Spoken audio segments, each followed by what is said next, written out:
हज़रत उमर फ़ारूक की आंखों में आंसू आ जाते हैं कि एक चरवाहे के अंदर भी अल्लाह का ये डर है, अल्लाह का ये खौफ है। दूसरे दिन आते हैं और उसके मालिक को हुक्म देते हैं कि अपने ग़ुलाम को लेकर दरबार में आओ। ग़ुलाम का मालिक अपने ग़ुलाम को लेकर दूसरे दिन उमर फ़ारूक के दरबार में जाता है। ग़ुलाम ने देखा, ये तो कल हमें जंगल में मिले थे, आज हमें डंडे मारेंगे, कोड़े मारेंगे। कल हमने इनको बकरी नहीं बेची, कल ही हमसे एक बकरी मांग रहे थे, और आज ये तो अमीरुल मोमिनीन है, ये तो अमीरुल मोमिनीन है। हज़रत उमर फ़ारूक ने मालिक से कहा कि तुम्हारा ग़ुलाम मैं ख़रीदना चाहता हूँ, बताओ कितने में बेचोगे। उसने कहा अमीरुल मोमिनीन मेरा ग़ुलाम बड़ा नेक है, अल्लाह वाला, मैं इसको नहीं बेच सकता। हज़रत उमर फ़ारूक ने कहा देखो इसको मुझे ज़रूरत है, मैं तुम्हें इसकी डबल कीमत दूंगा, जो लोग इसकी कीमत दे रहे हों उससे डबल कीमत मैं तुम्हें दे दूंगा, लेकिन मुझे इस ग़ुलाम की ज़रूरत है। मालिक को लालच आ गया कि जब डबल कीमत मिल रही है तो इसको दे दो, हम इतने में तो 2 ग़ुलाम ख़रीद लेंगे। डबल कीमत लेकर हज़रत उमर फ़ारूक ने उस ग़ुलाम को ख़रीद लिया। अब उस ग़ुलाम का डर और बढ़ गया कि अब तो मैं उमर फ़ारूक का ग़ुलाम हो गया, अब ये मुझे कल की सज़ा न दें, कहीं मारे नहीं।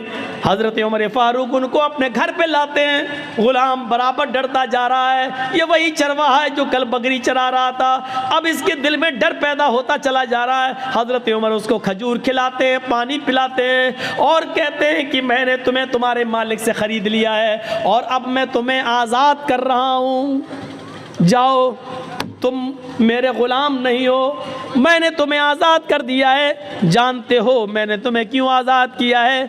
तुम उस आदमी के ग़ुलाम थे, ग़ुलामी की ज़िंदगी गुजारते तो तुम अल्लाह की इबादत नहीं कर सकते थे, तुम्हें फ़र्ज़ नमाज पढ़ने का मौका मिलता, फिर ग़ुलाम की तुम बात मानते इसलिए तुम्हें इबादत करने का मौका नहीं मिलता।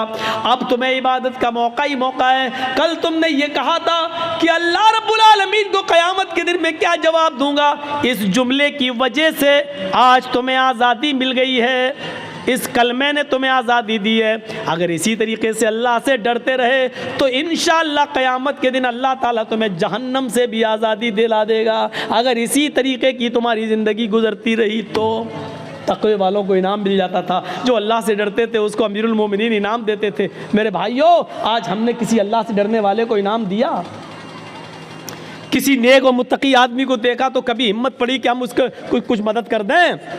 कभी हमारी हिम्मत नहीं पड़ती कि हम इसकी कुछ मदद करें। क्यों? मदद करने की हिम्मत नहीं पड़ती। आपने देखा होगा एक लड़का है, उसका बाप इंतकाल कर चुका है, उसके पास 1 बीघा ज़मीन है। अब देखिए मैं आपको कहाँ ले जा रहा हूँ। उसके पास 1 बीघा ज़मीन है, 1 बीघा ज़मीन है, लेकिन अचानक उसकी माँ को कैंसर होता है। बाप उसका इंतकाल कर चुका है, उसके पास बस 1 ही बीघा ज़मीन है, उसकी माँ का इलाज होना है। इलाज के लिए उसको अपनी ज़मीन बेचना पड़ रही है। उस ज़मीन की कीमत 2 लाख है। हम गांव के सरपंच हैं, हम गांव के मुखिया हैं, हम गांव के पैसेदार हैं, हम गांव के अमीर आदमी हैं, हमारी नज़र ख़राब है, हम उस ज़मीन को ख़रीदना चाहते हैं। हमारे घर से लगी हुई है वो ज़मीन और हमें मालूम है कि ये बेचेगा क्योंकि इसकी माँ बीमार है। ऐसा है कि नहीं? आजकल ऐसा है ना? 2 लाख की ज़मीन, हमें मालूम है उसकी कीमत 2 लाख की है, लेकिन अब हमें मालूम है कि उसका बाप नहीं है, माँ बीमार है, वो इलाज कराएगा और इलाज के लिए उसको ज़मीन बेचना पड़ेगी। लेकिन अब तो वो ज़मीन कम दामों में भी बेचेगा। अब हमें उम्मीद है कि 1.5 लाख में मिल जाए। वो आदमी आता कहता कि भाई आपके घर से लगी हुई है, मेरी ज़मीन है, मैं इसको बेचना चाहता हूँ। आपने कहा नहीं आया, मुझे ज़रूरत नहीं है साहब, मेरी माँ की तबीयत ख़राब है, मैं उसके इलाज के लिए टाटा हॉस्पिटल जाऊँगा, बम्बई, मैं पटना में जा रहा हूँ, मैं इसका इलाज कराना चाहता हूँ, मेरी ज़मीन की कीमत 2 लाख रुपए है, तुम ले लो। ये आदमी कहता है नहीं साहब, मुझे ज़रूरत ही नहीं है, और अगर तुम्हें देना ही है तो 1.5 लाख की दे दो, 1 लाख की दे दो। अभी तो ज़मीन की कोई कीमत ही नहीं, लॉकडाउन के बाद ज़मीन की कीमत बढ़ी कहाँ रही है, हालात ऐसे ही हैं, मजबूर आदमी है बेचारा।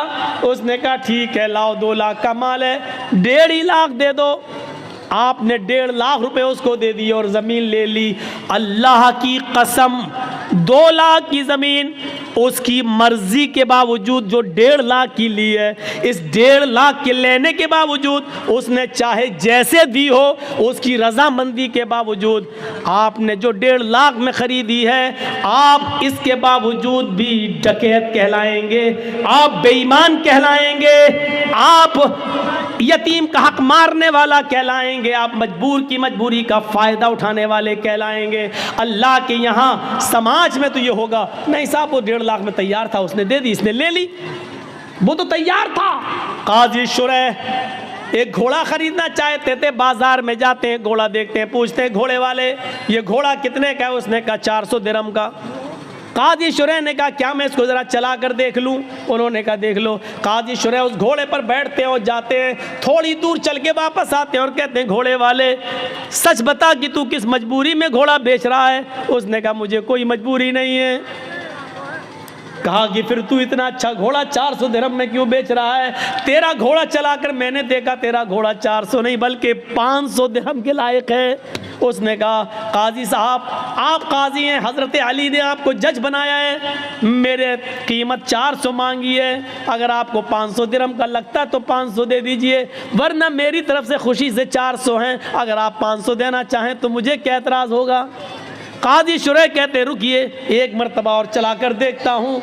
उस घोड़े को उन्होंने दोबारा चलाया और आकर कहते आए अल्लाह के बंदे सच सच बता तुझे क्या मजबूरी है? उसने कहा मुझे कोई मजबूरी नहीं है। उसने कहा मुझे कोई मजबूरी नहीं है। कहा फिर तू इतना अच्छा घोड़ा 500 दिरहम में क्यों दे रहा है? उसने कहा 500 में नहीं 400 में दे रहा हूँ, आप 500 देना चाहें तो ठीक है। कहा नहीं ये 500 से भी ऊपर बल्कि 600 दिरहम का घोड़ा है तेरा। उसने कहा काजी साहब मुझे शर्मिंदा मत कीजिए, मेरी तरफ से 400 है, आप मज़ीद अगर और देना चाहें तो मेरे कुछ काम आ जाएगा, वरना मेरी तरफ से कीमत 400 है। काजी शुरैह कहते हैं रुक जाओ एक मरतबा और देखता हूँ। एक मरतबा और चक्कर लगाते हैं और आकर कहते हैं मेरा दिल अंदर से कहता है कि तू किसी मजबूरी में घोड़ा बेच रहा है, तेरा घोड़ा 700 दिरहम के लायक है, तू इसको 400 में क्यों दे रहा है? उसने कहा मैं कुछ नहीं कहूँगा। काजी शुरैह कहते हैं क्या एक चक्कर और लगा लूँ? एक चक्कर और लगा कर आते हैं और अपने जेब से 800 दिरहम निकालते हैं और कहते हैं कि तेरा घोड़ा 400 नहीं 800 दिरहम के लायक है। उसने कहा काजी साहब मुझे सिर्फ ज़रूरत 400 दिरहम की है, 400 दिरहम की है जो मेरे बेटे के इलाज में काम आएगी। काजी शुरैह समझ गए ये मजबूरी में बेचारा बेच रहा था और काजी शुरैह ने उस घोड़े की सही कीमत लगाई और 800 दिरहम दिए। मेरे भाइयों कभी आपको ऐसा भी हुआ है कि एक आदमी जिसकी माँ बीमार है 2 लाख की ज़मीन वो बेच रहा है, कभी आपने सोचा कि चलो 2 की जगह 2.25 दे दो, चलो 2.5 दे दो, बेचारा अपनी माँ के इलाज में काम कर लेगा, हमारी ज़मीन तो 5-6 साल में और कीमत बढ़ ही जाएगी लेकिन इसका तो कम से कम माँ का इलाज हो जाएगा। कभी 2 लाख की ज़मीन को 2,25,000 में लेने की कोशिश की आपने? कभी 2.5 लाख देने की कोशिश की आपने? नहीं, 2 लाख की ज़मीन को 1.5 लाख में लेने वाले तो हज़ारों मिल जाएंगे। ये खून चूसने वाले जालिम लोग हैं और जालिमों की दास्तानें भरी पड़ी है, जालिमों की कहानियां भरी पड़ी है। मेरे भाइयों अल्लाह के यहाँ मजबूरी का फ़ायदा उठाने का भी आपको हिसाब देना पड़ेगा, आप बच नहीं सकते अल्लाह के यहाँ इस अज़ाब से। हमने कभी तसव्वुर किया है, कभी सोचा है किसी मजबूरी का फ़ायदा उठाते हैं? आज हम ये वाकयात हमें चीख चीख कर क्या बतला रहे हैं? कभी इन वाकयात की तरफ हमने नजर डाली है? और आओ तारीख का एक ऐसा वाकया मैं आपके सामने रखना चाहता हूं हजरत उमर फारूक की जिंदगी से कि आप ताज्जुब करेंगे। हजरत उमर फारूक का बच्चा बाहर सड़क पर खेल रहा है दूसरे बच्चों के साथ। कितना छोटा बच्चा था, 4-5 साल, और सामने ऑफिस है बैतुल माल, और बैतुल माल के ट्रेजी कौन है, खजांची कौन है? हजरत अबू मूसा अशरी रजी अल्लाह ताला अन्हु। हजरत अबू मूसा अशरी, हजरत अबू मूसा अशरी बाहर निकलते हैं बैतुल माल के ऑफिस से, देखते हैं कि कुछ बच्चे बाहर खेल रहे हैं और वो दुकान से कोई चीज़ खरीद कर खा रहे हैं, लेकिन उमर फारूक का बच्चा कुछ नहीं खा रहा है। बाहर जब निकलते हैं तो एक दिरहम पड़ा है सड़क पर, एक दिरहम पड़ा हुआ है। एक दिरहम 1 रुपया, मान लो आज के हिसाब से 1 रुपया। 1 दिरहम ज़मीन पर पड़ा, उसको उठा लिया। ये दिरहम किसका होगा पता नहीं। वो दिरहम हज़रत उमर फारूक के बेटे को दे दिया, लो बेटा ये लो, ये बच्चे कोई चीज़ खा रहे हैं, तुम भी खा लो। बच्चे ने 1 दिरहम खाया नहीं है, वो 1 दिरहम मुट्ठी में बांध लेता है, मुट्ठी को कस के पकड़ लेता है और वो दिरहम लेके आगे बढ़ जाता है और सीधे अपने घर पे आ जाता है। वो दिरहम लेकर सीधे अपने घर पे आ जाता है। हज़रत उमर फारूक की नज़र जब उस बच्चे के ऊपर पड़ती है, बाप की नज़र पहली नज़र में पहचान गया, एक हाथ खुला एक हाथ बंधा। बेटे ये मुट्ठी क्यों बंद है, खोलो। जैसी बच्चे ने मुट्ठी खोली तो उसमें से 1 दिरहम ज़मीन के ऊपर गिर गया। हज़रत उमर फारूक ने वो 1 दिरहम उठाया और उठाने के बाद कहा, मेरे बेटे सच बताओ ये 1 दिरहम तुम्हारे पास कहाँ से आया। बीवी से पूछा कि तुमने दिया, कहा नहीं मैंने नहीं दिया। कहा मैंने भी नहीं दिया। बेटा कहाँ से आया। कहा बैतुल माल के बाहर में खेल रहा था, अबू मूसा अशरी को ज़मीन पर पड़ा हुआ मिला चाचा को, और अबू मूसा अशरी चाचा ने ये 1 दिरहम को उठाकर ज़मीन से मुझे दे दिया कि और बच्चे चीज़ें खा रहे हैं, तुम भी बेटा कुछ खा लो। मैंने खाया नहीं है। अरे अब्बू घर में 1-2 दिन से चूल्हा नहीं जला, तो मैंने सोचा कि 1 दिरहम मेरे घर में काम आ जाएगा।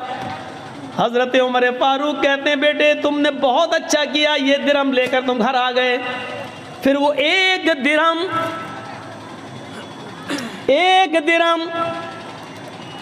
10-20 बीघे ज़मीन पर नाजायज़ कब्जा करने वालों,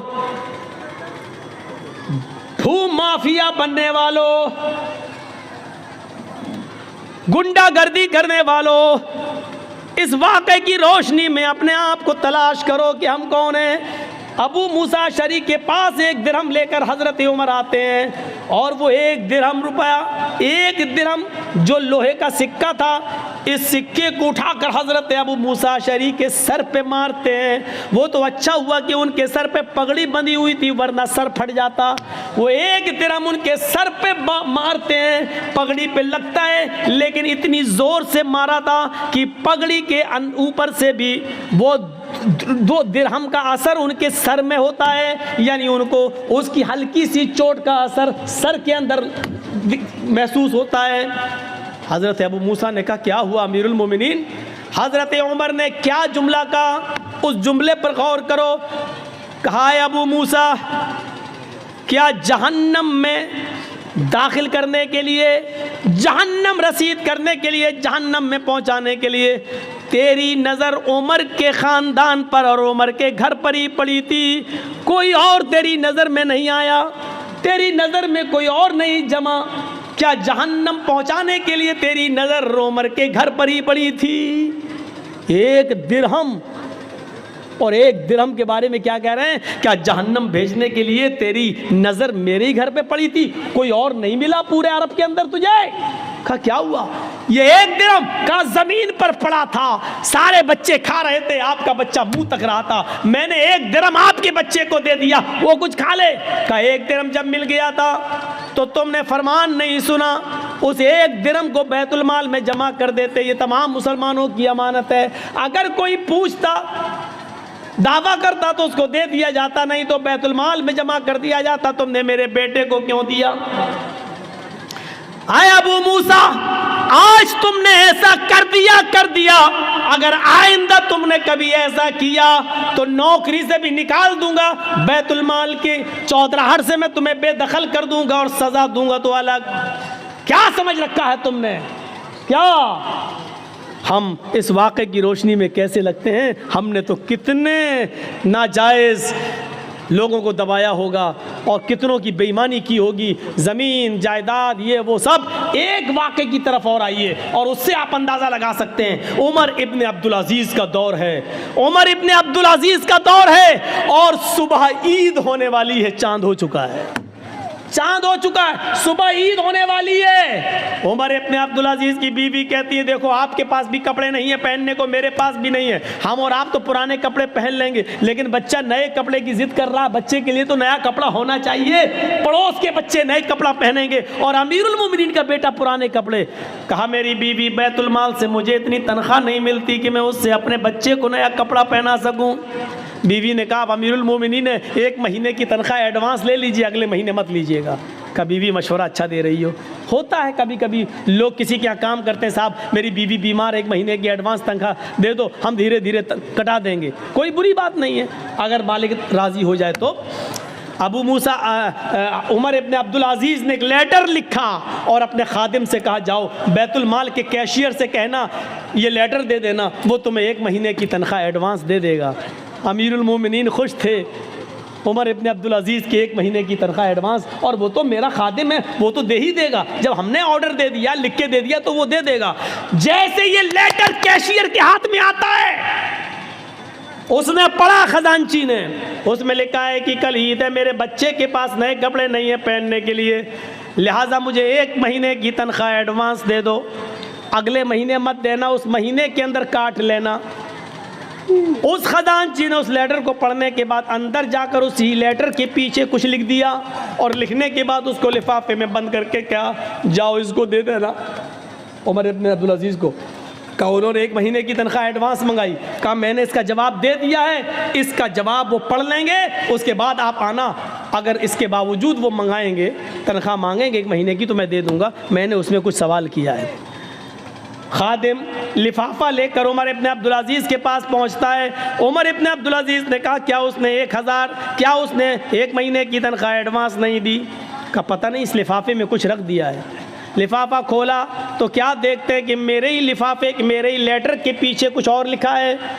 उसको पढ़ते हैं, उसमें लिखा हुआ है उमर इब्न अब्दुल अजीज़ अमीरुल मोमिनीन, आपका हुक्म सराखों पर, आपको 1 महीने, 5 महीने, 6 महीने, आप जितनी कहें उतनी तनख्वाह मैं देने के लिए आज़ाद हूँ, मैं देने के लिए तैयार हूँ। अमीरुल मोमिनीन आपने लिखा है कि मेरे बच्चे के पास नए कपड़े नहीं हैं पहनने के लिए, इसलिए मुझे 1 महीने की तनख्वाह एडवांस दे दो, अगले महीने काट लेना। लेकिन आपने ये नहीं लिखा अगले महीने तक अगर आप जिंदा न रहे, अगला महीना शुरू होने से पहले अगर आपका इंतकाल हो गया तो 1 महीना जो एडवांस तनख्वाह आपके पास जाएगी, इस तनख्वाह को वापस कौन करेगा? उसका ज़मानती कौन है? उस तनख्वाह को बैतुल माल में जमा कौन करेगा? काश ये वाक़यात मोदी ने पढ़े होते, ये वाक़यात योगी ने पढ़े होते तो उनको पता चलता कि इस्लामी हुक्मरानों की तारीख कैसी गुजरी है। ये बेचारे 10-10 और 20-20 लाख का सूट बूट पहनकर अमेरिका के प्राइम मिनिस्टर का स्वागत करने वाले लोग क्या जाने कि हुकूमतें कैसे चलाई जाती हैं। हुकूमत चलाना सीखना है तो सीखो उमर इब्न अब्दुल अजीज़ से, सीखो हज़रत उमर फारूक से, और उन्हीं से सीखी थी महात्मा गांधी जी ने। इसीलिए तो कहा था बापू ने कि अगर देश में खून खराबा बंद करना चाहते हो, अमन सुकून चाहते हो तो हज़रत उमर फारूक जैसा कानून नाफिज कर दो, देश के अंदर खून खराबा बंद हो जाएगा। ये महात्मा गांधी ने जुमले कहे हैं, सत्य और अहिंसा के अंदर आज भी लिखे हुए हैं। मेरे भाइयों, आज सूरत हाल ये है कि विजय माल्या बाहर बैठा हुआ है, देश की ये सारी चीजें लेकर बाहर बैठा हुआ है। आज पूरे देश के गोदामों को अडानी और अंबानी के सुपुर्द कर दिया जा रहा है और देश का चौकीदार कुछ बोलने के लिए तैयार नहीं है। हजारों करोड़ की अफीम और गांजा और चर्स बंबई के एयरपोर्ट, बंबई के पोर्ट पर समंदर के ऊपर पकड़ी जा रही है, लेकिन मेरे भाइयों उसके मंगाने वाले को, उसके मालिक के को आज तक पूछने के लिए भी नहीं बुलाया जा रहा है। आज इस तरीके से हुकूमतें चल रही हैं। एक हुकूमत वो भी थी कि हजरत उमर फारूक का बेटा मुल्क के शाम के अंदर था और उसने रात के अंदर खजूर को, रस को सड़ाया, निचोड़ा, वो नबीज बन गया। सुबह होते होते उसके अंदर नशा आ गया, उसको मालूम नहीं था और उसने नबीज पी ली। उमर फारूक के बेटे ने नबीज पी ली, शराब की एक किस्म है, उसको मालूम नहीं था कि ये सड़ चुकी है और इसमें नशा आ गया है। जब वो पी लिया तो उसमें नशा आ गया। मुल्क शाम के गवर्नर को पता चला तो हजरत उमर फारूक के बेटे को बुलाया और 40 कोड़े लगवा दिए मुल्क शाम के अंदर। लेकिन मदीने में जब उमर फारूक को पता चला कि मेरा बेटे ने शराब पी ली और यह भी पता चला कि 40 कोड़े लग गए, लेकिन इसके बावजूद लेटर लिखा हमारे प्रयास को कि मेरे बेटे के लिए मैं घोड़ा भेज रहा हूं स्पेशल, उस घोड़े से मेरे बेटे को जल्दी वापस मदीने भेजा जाए। बेटा खुश था कि मेरे अब्बू ने कोई अर्जेंट काम के लिए बुलाया। जब हमारे प्रयास ने उस स्पेशल घोड़े से उमर फारूक के बेटे को भेजा, बेटा जब आया तो उसको उसकी माँ से नहीं मिलने दिया, कहा इसको हिरासत में लो। हिरासत में ले लिया अपने लखते जिगर को, अपने बेटे को, और उसको कहा जल्लाद से कि कोड़े लगाओ, 40 कोड़े इसको मेरे सामने मारो। बेटा कहता है अमीरुल मोमिनीन, आए अब्बू जान, एक जुर्म की 2 बार सजा कैसे?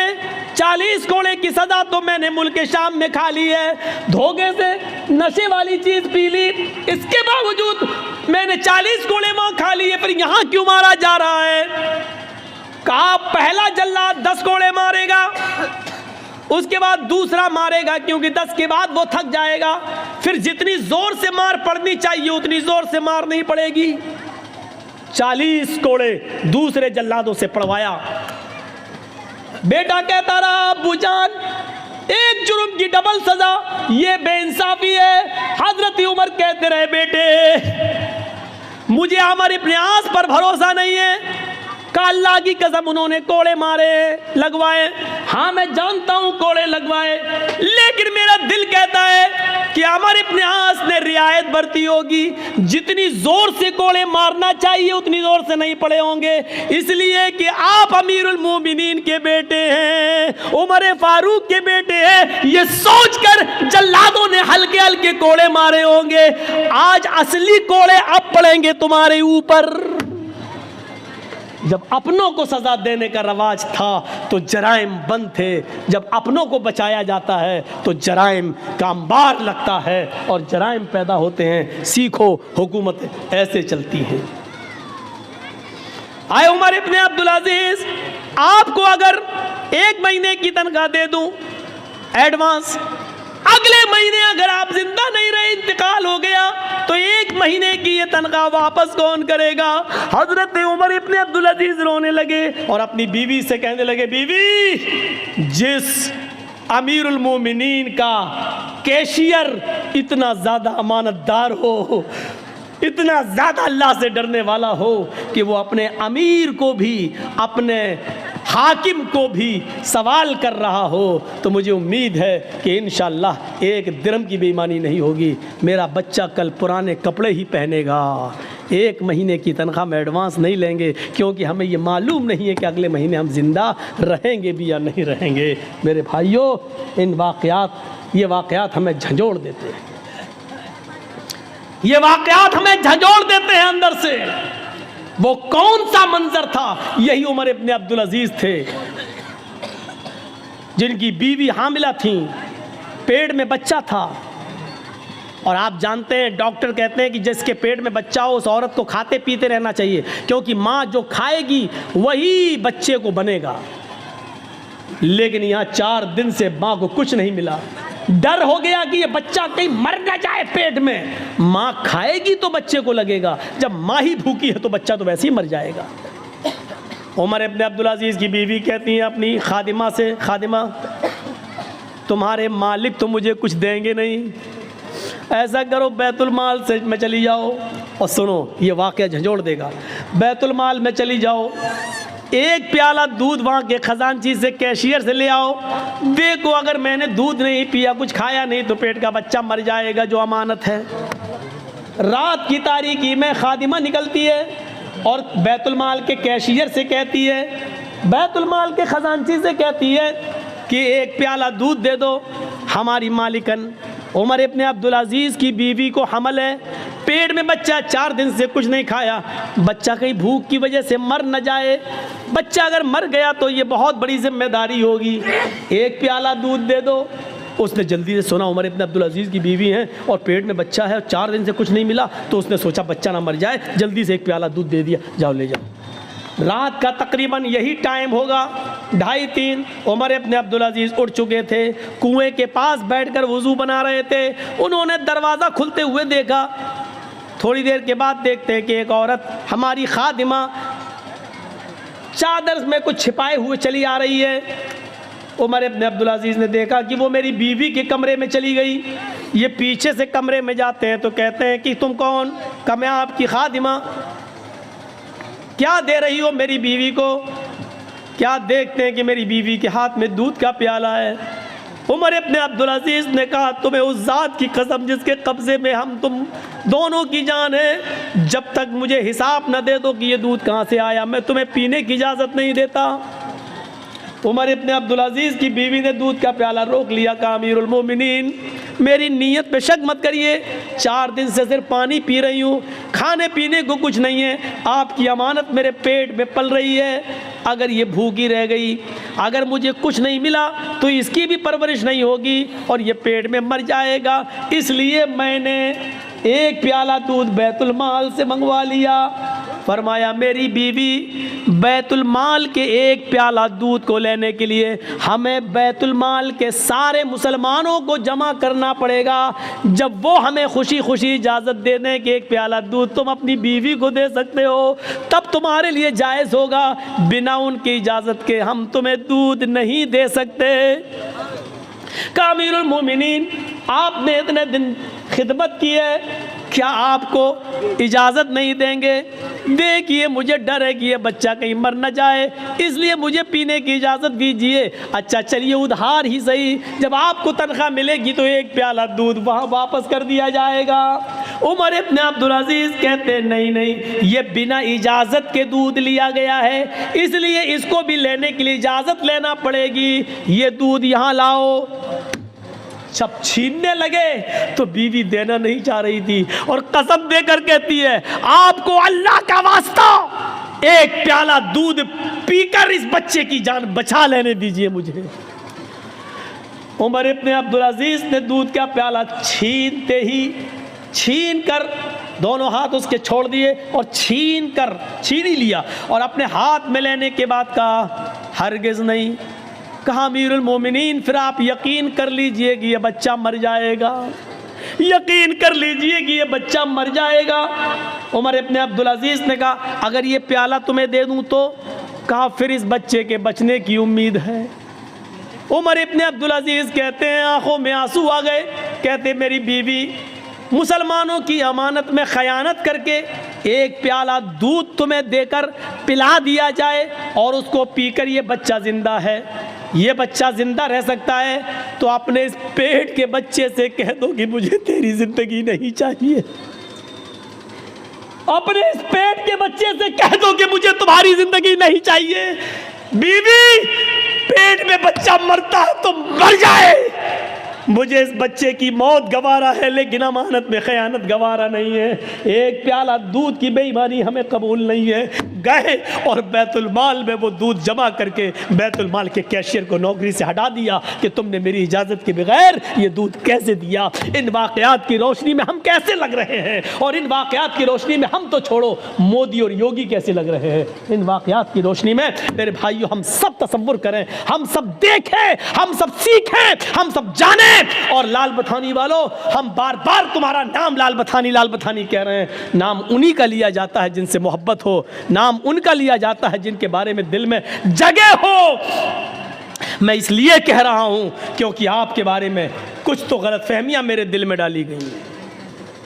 15 साल से हमसे बराबर कहा जा रहा उधर मत जाना, उधर मत जाना, और मेरी खोपड़ी में नहीं बैठ रहा था कि कौन लाल बथानी। 15 साल हो गए, हमारे जहन में नहीं आ रहा। अरे वहाँ तो ऐसा होता वैसा होता। अब मैं माइक में हूँ, मैं बताऊँगा नहीं, वो सब रिकॉर्ड हो जाता है, इसीलिए मैं मना कर रहा था। ऐसा होता वैसा होता, कोई नहीं इस दुनिया के अंदर, सुन लो, कोई इतना नेक इंसान नहीं है कि जो इतना बड़ा नेक हो कि नेकियों में उसने फरिश्तों को फेल कर दिया हो। कोई इतना बड़ा नेक भी नहीं है। कि उसकी इबादतें इतनी ज़्यादा हो कि उसने फरिश्तों को से आगे निकल गया हो। और इस दुनिया में कोई इतना गुनाहगार भी नहीं कि गुनाहों में उसने इबलीस से भी वो आगे बढ़ गया हो। सुन लो, हम और आप बीच में हैं। न तो इतने नेक हैं कि हम जिब्राइल को फेल कर दें, न इतने हम नेक हैं कि फरिश्तों की इबादत से बढ़ जाएं, न इतने बड़े हम गुनाहगार हैं कि हम इबलीस को पीछे कर दें।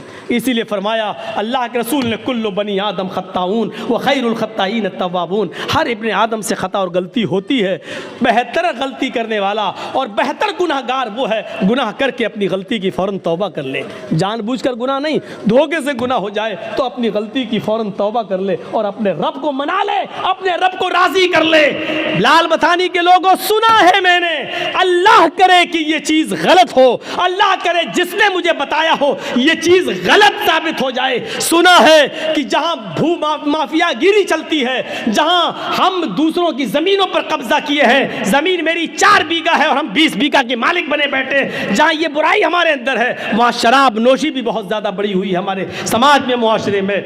जिसने मुझे बताया, अल्लाह करे कि ये खबर गलत हो, लेकिन अगर सही है तो समझ लो कि ये बहुत बड़ा जुर्म अजीम है। अभी सुन लिया, हज़रत उमर फारूक ने अपने बेटे को भी कोड़े लगाए और क्या कहा कि मुझे अमर इब्ने आस पर शक है, ऐसा हो सकता है कि उन्होंने रियायत बरती हो। मेरे भाइयों, शराब इतना बड़ा जुर्म अजीम है, पहले तो ये हराम नहीं हुई, और जब हराम हुई तो आपको मालूम होना चाहिए इसको किसी मजबूरी में और किसी बीमारी में भी पीने की इजाज़त नहीं दी अल्लाह के नबी सल्लल्लाहु अलैहि वसल्लम ने। शायद आपको मालूम होगा, उमर फारूक का ज़माना था, अमीरुल मोमिनीन का ज़माना था, उसमें एक बहुत बुजुर्ग एक सहाबी थे जिन्होंने बहुत लंबी उम्र पाई है। उस सहाबी का नाम है कुदामा इब्ने मज़ून। सहाबी का नाम है कुदामा इब्ने मज़ून। बहुत बुजुर्ग हो गए थे, इन्होंने अल्लाह के नबी का ज़माना भी पाया, फिर नबी अकरम के इंतकाल के बाद अबू बकर खलीफा बने, उनके भी ज़माना पाया। अबू बकर के बाद उमर फारूक आए तो उमर फारूक का भी ज़माना इन्होंने पाया। उमर फारूक के दौरे खिलाफत में ये काफ़ी बूढ़े हो गए थे, बहुत कमज़ोर हो चुके थे। ये अपने बच्चों के सहारे उठते थे और चलते थे, मस्जिद में जाते थे।